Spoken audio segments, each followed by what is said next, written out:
아, 축하할 일이 먼저 하나 네. 있어요. 요번에 우리 그 로이스 선생님이 그 존스 홉킨스 박사학위로 졸업을 하셨어요. 요번에. 그래서 축하드립니다. 감사합니다. 정확하게 닥터시네. 그렇죠. 이제 네. 닥터신 거죠. 그래서 정확하게 어떤 거 전공을 하셨는지 잠깐 얘기 부탁드릴게요. 네, 저는 널싱으로 그 처음에 저 커리어를 시작하고 그 다음에는 이제 널스 프랙티셔너라는 잡으로 일을 하고 있었고요. 전 특별히 한인 이민자들의 그 end of life care, 그다음에 그러니까 임종에 가까우신 분들, 그다음에 시니어들 굉장히 몸이 많이 아프신 분들, 위중한 병을 가지고 계신 분들을 어떻게 그 돌아가시기 전에 케어들을 잘 받으시고 편안하게 임종하실 수 있는가에 대한 그것을 주제로 공부하고, 그래서 그게 제 박사학위 논문이어서요. 그래서 그걸로 한인들에 대해서, 한인 이민자들 특히 영어를 잘 못하시고 그러신 분들이 어드밴스 케어 플래닝이라고 사전 의료 의향서, 그거 한국말로는 그렇게 되는데요. 그거를 어떻게 그분들에게 효과적으로 전달하고 교육을 통해서 그분들을 계몽시켜서 그 베네핏을 잘 받고 편안하게 돌아가실 수 있는지 그것에 대해서 공부하고 박사학위를 받았습니다. 네, 뭐 어려운데 대충 감은 잡을 수 있을 것 같아요. 그리고 저는 딱 기억나는 게 존스 홉킨스라는 거기서 박사학위를 받으셨다는 게 기억이 수고하셨습니다. 남네요. 네. 수고하셨습니다. 네. 오늘 이렇게 또 보험 혜택에 대해서 좀 이해를 도와주시려고 오셔서 너무 감사드리고, 네. 네, 저희 이제 에이전트 입장에서는 보험 상품에 글자로 쓰여 있는 거를 이해를 해야 되니까 이제 현직에 계신 분이 좀 도와주시면 좀 소비자분들도 좀 이해를 좀 쉽게 할 수 있을 것 같아서 좀 네. 부탁을 드렸었어요. 네, 저는 의료 계통에 있고 돌아가시기 전에 많은 분들을 접하고 그분들의 이제 베네핏이 없이 그러니까 보험 같은 거를 가지지 못하고 있다가 돌아가시기 전에 굉장히 경제적인 어려움이나 그 가족들이 어려움을 겪는 걸 많이 봤기 때문에 그분들이 가질 수 있는, 미리 준비할 수 있는 보험 베네핏에도 관심이 많아요. 네. 그래서 제가 이것들을 더 관심을 가지게 됐고, 그래서 그러니까 저한테도 나중에 필요할 것이다라는 생각이 들어서 어떤 것들이 있나, 저도 읽어보게 되고 관심을 가지게 됐습니다. 근데 이제 혹시나 또 이제 그 시청하시는 분들이 오해를 하실 수도 있으시니까. 네, 어떤 그죠? 오해를 하실 수 있어요? 라이센스를 안 가지고 계시고 네. 그런 걸 이제 밝혀놔야지. 이걸로 인해서 이제 네네. 컴펜세이션 전혀 없는데 혹시 이제 네네. 야, 이거 너무 막 펌프질해서 뭐 이렇게 하려고 그러는 거 아니야? 뭐 이렇게 생각하실 수 있으니까 네. 여기서 밝혀두고 싶은 네, 얘기는 저는 라이센스 없으시고 네네. 이 일로 인해서 컴펜세이션을 받으실 일이 전혀 없으시고 네네. 순순히 그냥 이 혜택에 대한 이해를 도와드리려고 나오셨다. 네. 그리고 아마 이 의료 계통에 계신 분들은 많이 알겠지만 그 conflict of interest라고 그렇죠. 해서 네. 제가 어떤 여기에 그런 컴펜세이션을 네. 원한다거나 아니면 그런 식으로 해서 그 보험에 직접적으로 관련이 있는 사람이면 아무래도 이런 그 인포메이션을 전달하는 거는 그렇죠. 하지 않는 게 맞겠죠. 문제가 많죠. 그러면 네네. 자, 그러면 본론으로 좀 들어가서 네. 저희가 오늘 소개시켜 드릴 상품이 한국말로는 실비보험이라고 그러더라고요. 암 네. 실비보험. 그러니까 건강보험하고는 용어가 조금 틀리고 건강보험을 가지고 계신데 추가적으로 혜택을 좀 받아서 경제적으로 좀 도움을 받을 수 있는 그런 상품인데, 자, 여기 암에 대한 실비보험이거든요. 근데 이제 암이 걸리게 되시면 건강보험이 있으실 경우에 저희 미국에 있는 보험은 아우트오파켓 맥스라는 게 정해져 있기 때문에 뭐 적게는 한 4, 5천 불에서 많게는 7천 불에서 10,000불까지도 아우트오파켓 맥스를 내시면 1년 중에 병원비가 뭐 50만 불이 나오던 100만 불이 나오던 아우트오파켓 맥스만 내면 보험사에서 다 처리를 해주도록 되어 있는 규정이잖아요. 그래서 건강보험이 있는데 꼭 왜 실비보험이 추가로 필요하냐, 그런 부분에 대해서 좀 이해를 하실 필요가 있어서, 암이라는 게 만약에 나한테 발생을 하게 되면 그러면 이제 치료받는 거 외에 경제적인 문제나 어떤 문제들이 좀 생길 수 있는지 주변에서 좀 보셨을 테니까 네, 어떤 그렇죠. 상황들이 있나요? 보통 비즈니스를 하신다거나 직장을 다니시던 분이 암에 걸리셨을 때 그분들이 매일매일 일을 못하기 때문에 그 겪는 경제적인 어려움들이 있으실 텐데, 그리고 수술을 하게 되면은 그러니까 많은 분들이 암 치료를 하시면서도 그날만 빼놓고는 계속 일을 하던 네. 직장에 계속 다니신다거나 아니면 비즈니스를 계속 하시는 분들이 많으세요. 왜냐하면 그리고 쉬시기가 힘든 게 계속 경제적인 그 활동을 하셨기 때문에 그분들이 갑자기 암에 걸렸다고 해서 그 일들을 다 놓기가 쉽지 않은 그렇죠. 거죠.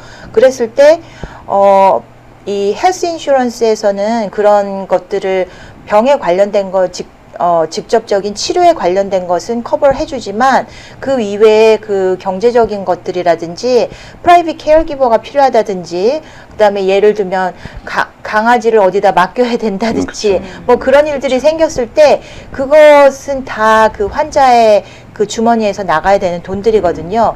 근데 이게 한국말로 암 실비 보험, 그래서 마치 암을 치료하는 그 실비 같이 느껴질 수도 있는데 그게 아니라 건강보험을 가지고 계셔서 그걸로 암을 치료하는 그 보험은 따로 있으셔야 되고요. 그거 그렇죠. 외에 그 건강보험에서 커버가 되지 대체로 커버가 되지 않는 부분을 커버해주는 그런 역할을 하는 보험이라고 할 수 있죠. 경제적인 그러니까 문제네요. 그렇죠. 결국은. 그래서 저는 사실 이 보험의 그 어떤 팔러시 같은 거는 제가 잘 모르고요.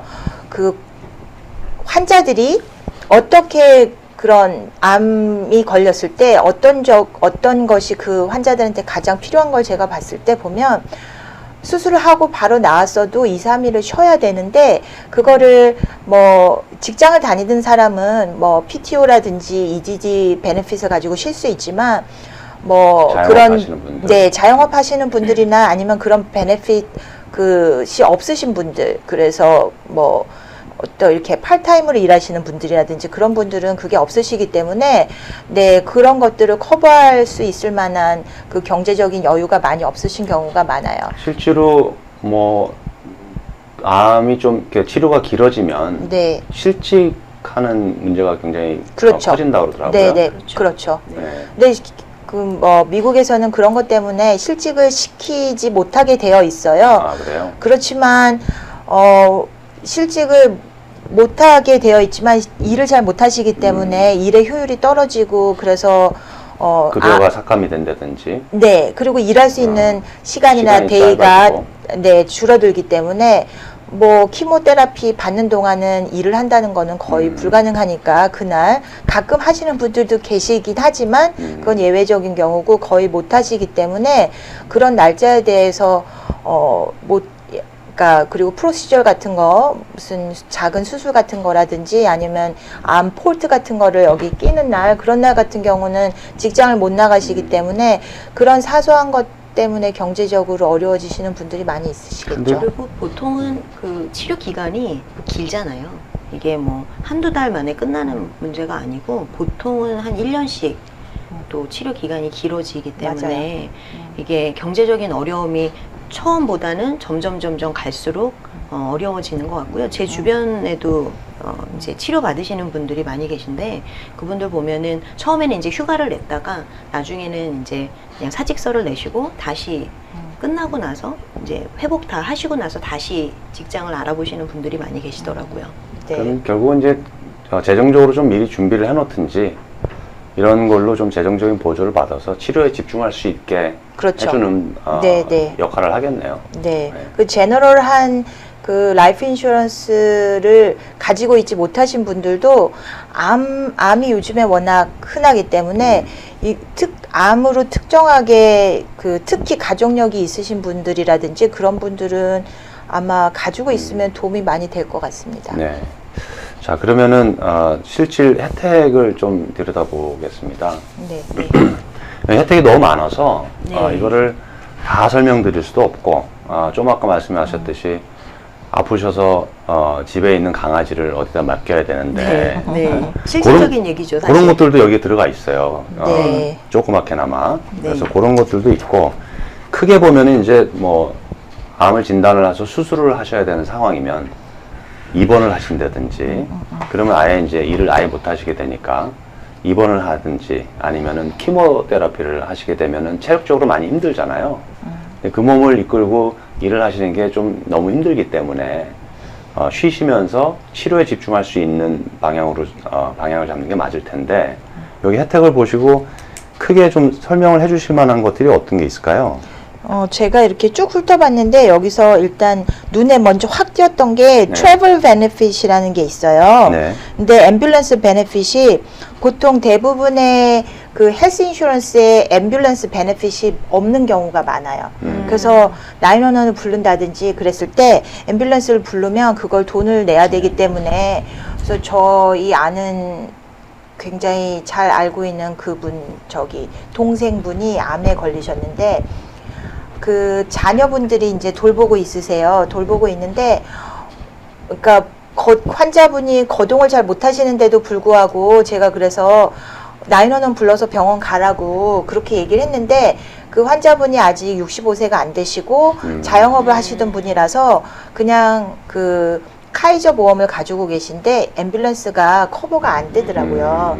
그래서 갈 때마다 돈을 많이 내야 되니까 앰뷸런스를 못 부르고 그 아들이 그래도 그 굉장히 케어를 잘 해서 아들이 그때마다 엄마 모시고 병원 가는데 사실 그게 쉽지 않아요. 그러니까 캔서이신 분들은 몸이 힘드시고 잘 걷지도 못하는데 거의 휠체어에 태워서 없다시피 해서 차에다가 태워드리고 또 그걸 다시 내려서 휠체어에 태워서 모시고 간다는 게 굉장히 힘든데 앰뷸런스 베네핏이 따로 있어서 이거를 해준다는 거가 굉장히 좋은 거고 네. 그리고 여기 보니까 250불 그라운드고 1000불 에어라고 그러니까 만약에 어디 휴가 같은 데 가 있는데 뭐 무슨 갑자기 이렇게 일이 생겼을 때 헬리콥터가 나오면 물론 이 1000불보다는 아마 더 들 거예요. 근데 이런 것도 있다는 게 좋은 것 같아요. 네. 네. 역시 전문가가 보는 입장이 네, 저는 눈에 안 띄던 들어오더라고요. 건데. 네. 네.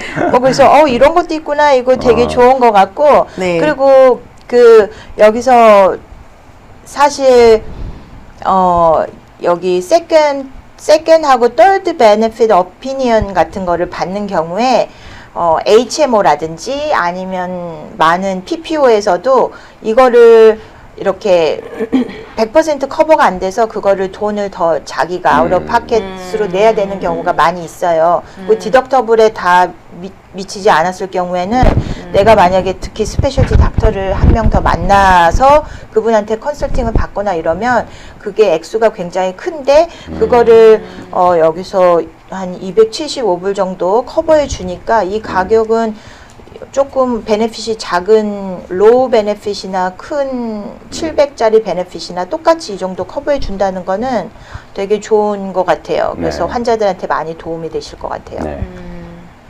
자, 그럼 이제 메인으로 좀 들어가셔서 네. 정말 이제 이분이 어떤 특정 암이 발견이 돼서 네. 수술을 하는 상황이다. 그러면 네. 이제 스테이지에 따라서 네. 처치 기간이나 강도가 다 틀리겠지만, 네. 그렇죠? 네. 네. 그럼 이제 그렇게 발생했을 때 보통 수술을 하시면은 입원을 어느 정도 하시죠? 미국 보험이 그러니까 미국 의료 수가가 굉장히 비싸기 네. 때문에 병원에서는 가장 단기로 입원시키려고 해요. 네. 그래서 뭐 암이라도 그런 유방암 환자라고 해도 암 사이즈가 굉장히 작고 출혈의 리스크가 많지 않은 경우에는 아웃페이션으로 해서 그냥 아침에 가서 저녁에 나오시고 이런 경우가 많아요. 한국 여기서 같은 잠깐 네네. 질문이 있어요. 네. 아웃페이션이 있고 인페이션이 있어요. 네. 근데 아웃페이션하고 인페이션하고 차이가 뭐예요?